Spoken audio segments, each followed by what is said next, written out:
Hello, all. Thank you for tuning in. I'm Katrina Dean, and I'll be talking about optogenetically aggregated calcium channels in the auditory cortex today. The first question is, why would we aggregate calcium channels? Neuronal communication relies on voltage-gated calcium channels. These channels trigger an intake of calcium ions when the presynaptic proton is depolarized. Those then probabilistically attach to calcium sensors on docked vesicles to initiate fusion and neurotransmitter release. I say probabilistically because the ratio of action potentials reaching the bouton to neurotransmitter release is not 1-to-1. Intracellular calcium is quickly buffered away, and so the proximity between calcium channels and vesicular calcium sensors is paramount. They must be within a nanodomain. A network of cells firing probabilistically is a good environment for the emergence of complex oscillatory behavior. It follows that this evolutionary design is important to processing and acting upon complex stimuli, and that manipulating it would have a robust effect. A scientist can be optimistic.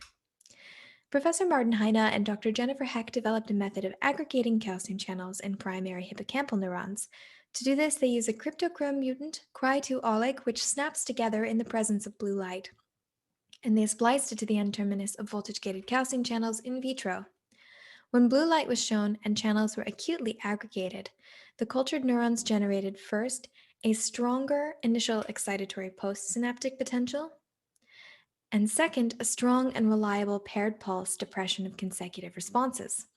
Essentially, at a single neuron level, the molecular organization became more predictable or deterministic. The initial, more reliable neurotransmitter release and strong synaptic depression reduced synaptic variability in these cells. With vivid in vitro results on a single neuron, the next step was to answer the question, how does this affect a neuronal network? The broader question being, how does a series of single neurons' changed behavior translate to a population? To work in vivo, we combined a transgenic mouse model made in the Mark lab in Bochum that has a citrine tag to the N-terminus of PQ voltage-gated calcium channels with a lentivirus coupling Cry2-OLIC to the citrine via a feedback-controlled anti-GFP intrabody. We chose to work in the primary auditory cortex because it is well suited to investigating temporal synaptic integration at a population level. Transducing the lentivirus directly into this region allowed us to optogenetically cluster calcium channels in a live mouse while recording local field potentials.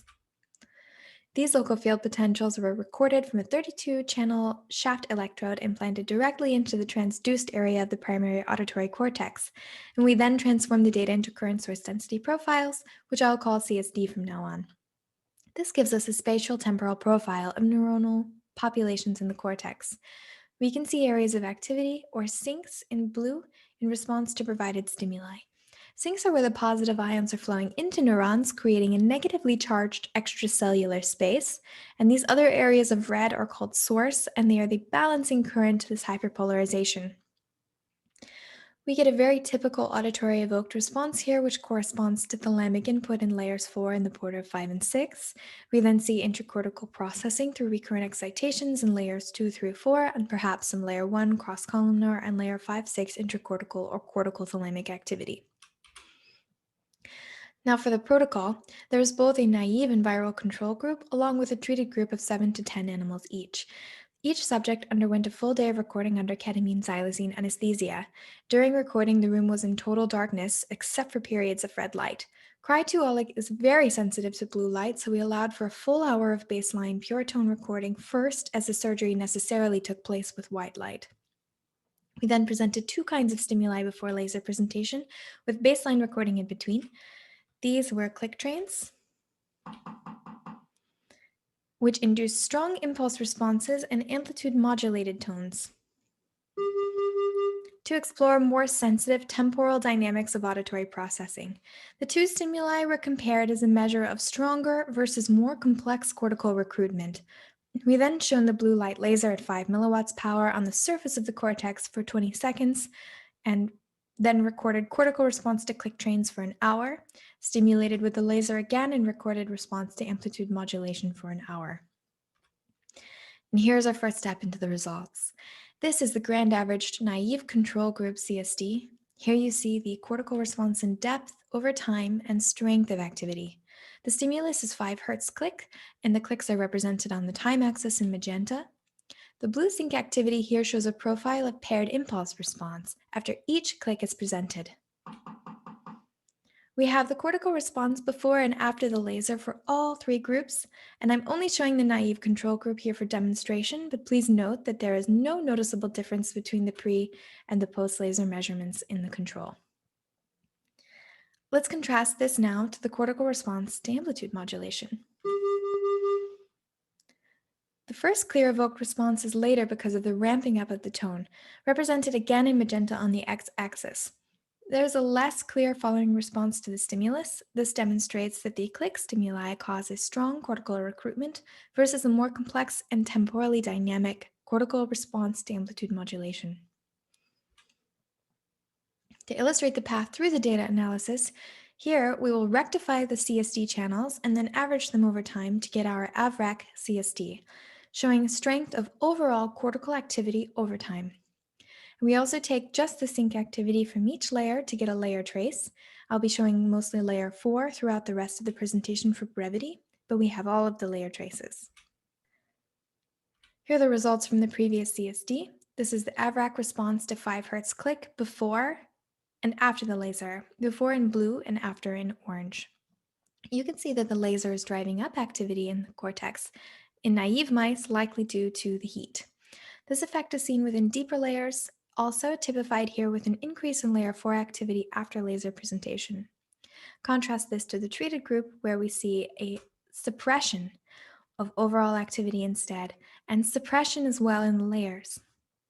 Cortical response to amplitude modulation shows a lack of clear impulse following response. More than that, though, we now see a lack of difference before and after the laser in the AVRAC as well as in the layers of the naive control group. And most strikingly, the treated group also responds more similarly before and after the laser. For statistics, here are the three groups before and after the laser. There is a t-tested significant difference in root mean square, an index of strength of activity, in the AVRAC pre and post laser between the treated group and controls. The size of effect in Cohen's d will be shown now for the group comparisons pre and post laser.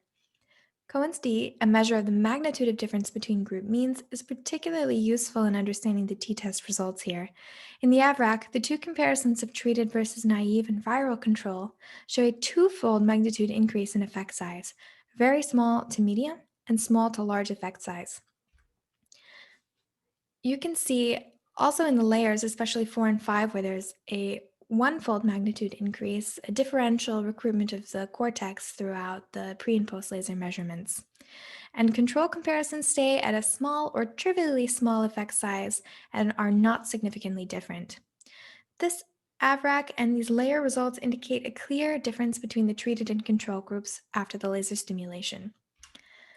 One might expect that differences were also at least partly as clear in the cortical response to amplitude modulation, but we found that, surprisingly, not to be the case.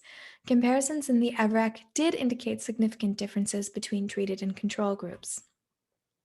However, when taking effect size into consideration, the comparisons where significance was found through t-testing had an effect size that was small or very small. Indeed, the largest effect size overall, medium, was in the AVRAC control comparison before the laser, and here there was no significant difference found through t-testing. So the robust effect we were looking for is so far specific to click stimuli. This might mean that the strength of recruitment required for even a population of single neurons with shifted firing behavior to affect network dynamics is quite high, like with the kind of strong recruitment we see as an impulse response across full primary auditory cortex in response to clicks. Otherwise, in response to stimuli requiring more complex but less strong recruitment of the network, population dynamics seem to overcome the shift of individual neurons from stochastic toward deterministic and even synaptically depressed responses. We would like to explore hypothesized changes in synchrony due to voltage-gated calcium channel aggregation, but broad steps into spectral analysis so far aren't producing significant results.